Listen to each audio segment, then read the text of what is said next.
அந்தகன் படம் இந்தி படமான அந்தாதுன் படத்தோட ரீமேக்குன்னு எல்லாருக்குமே தெரியும். இந்த படத்தில் பிரசாந்தோட சேர்ந்து நவரச நாயகன் கார்த்திக், சிம்ரன், பிரியா ஆனந்த், சமுத்திரகனி இவங்கெல்லாம் நடிச்சிருக்காங்க. இந்த படத்தை நடிகரும் பிரசாந்தின் தந்தையுமான தியாகராஜன் அவர்கள் தான் டைரக்ட் பண்ணியிருந்தார். படத்தோட ஷூட்டிங் எல்லாம் முடிஞ்சும் கூட ரொம்ப நாளாக ரிலீஸ் டேட் மட்டும் அனௌன்ஸ் பண்ணாமே இருந்தாங்க. ஆனால் எல்லா ஃபெஸ்டிவல் நாட்கள்லையும் வாழ்த்துக்கள் தெரிவிக்கிற விதமாக மட்டுமே படத்தோட போஸ்டரை வெளியிட்டு வந்தாங்க. ஒரு வழியாக ஆகஸ்ட் மாதம் படம் வெளியாகும் அப்படின்னு சொல்லிட்டு படக்குழு சார்பாக ஒரு போஸ்டரை வெளியிட்டிருக்காங்க.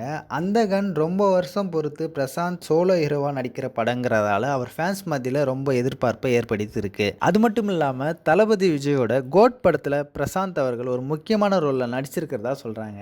ஆக மொத்தத்தில் பிரசாந்த் ஃபேன்ஸ் எல்லாருக்குமே இது ஒரு டபுள் ட்ரீட்டாக தான் அமைய போகுது. இது போல் சுவாரஸ்யமான சினிமா செய்திகளை தெரிஞ்சுக்க சினிவின்னர்ஸ் யூடியூப் சேனலை சப்ஸ்கிரைப் பண்ணிக்கோங்க.